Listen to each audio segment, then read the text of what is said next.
ফেসবুকে ধর্ম অবমাননার অভিযোগে ডিজিটাল নিরাপত্তা আইনে আওয়ামী লীগের বহিষ্কৃত নেত্রী ও জয়যাত্রা টেলিভিশনের চেয়ারপারসন হেলেনা জাহাঙ্গীর এবং অভিনেতা রাসেল মিয়ার বিরুদ্ধে ধর্মীয় অনুভূতিতে আঘাত ও মানহানির অভিযোগে মামলা করেছেন নেসার উদ্দিন বাহাদুর নামে এক ব্যক্তি। রোববার ঢাকার আদালতে এ মামলার আবেদন করা হয়। ঢাকার মেট্রোপলিটন ম্যাজিস্ট্রেট শাহিন রেজা বাদীর জবানবন্দি গ্রহণ করে মতিঝিল থানা পুলিশকে অভিযোগের বিষয়ে তদন্ত করে প্রতিবেদন দাখিলের নির্দেশ দিয়েছেন।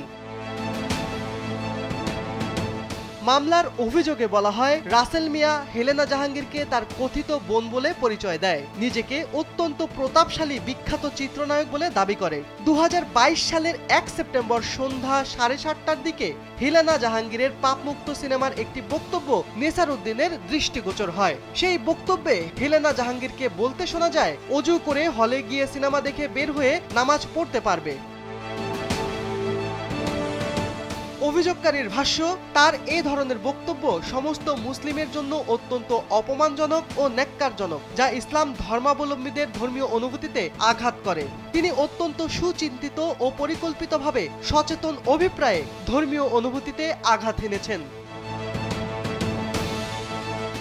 অভিযোগকারী বলেন, রাসেল মিয়া গত 21 সেপ্টেম্বর তাদের মিথ্যাকে প্রতিষ্ঠিত করতে থানায় গিয়ে আবারও কোরআন শরীফ ছুঁয়ে মিথ্যা বলতে দেখা যায়। এভাবে একাধিকবার কোরআন শরীফ ছুঁয়ে মিথ্যাকে সত্য প্রতিষ্ঠিত করার চেষ্টা চালায়, যা মুসলিম সমাজে কোরআন অবমাননা ও চরম বিশৃঙ্খলা সৃষ্টিকারীর নিদর্শন। ধর্মকে নিজের স্বার্থ চরিতার্থ করার জন্য ব্যবহার করার উদ্দেশ্যে হেলেনা জাহাঙ্গীর ইসলাম ধর্মবিরোধী কথা বলে এবং রাসেল মিয়া পবিত্র কোরআন ছুঁয়ে মিথ্যা শপথ করে সারা দেশের মুসলমানদের ধর্মীয় অনুভূতিতে সচেতন অভিপ্রায় নিয়ে আঘাত করে।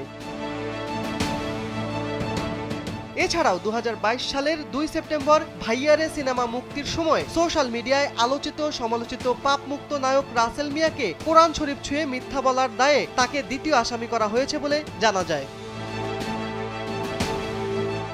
এ নিয়ে মামলার বাদী মোহাম্মদ নেসার উদ্দিন বাহাদুর বলেন, আমি ধর্মের প্রতি অত্যন্ত শ্রদ্ধাশীল হওয়ায় গেল কয়েক বছর আগে হেলেনা জাহাঙ্গীর পাপমুক্ত শিরোনামে সিনেমার একটি বক্তব্য আমার দৃষ্টিগোচর হয়।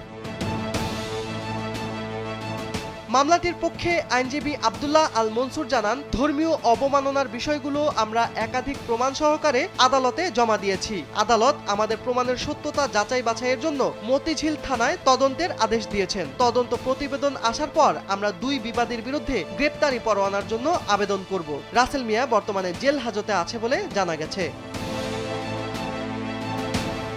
বিনোদন ডেস্ক, কালবেলা।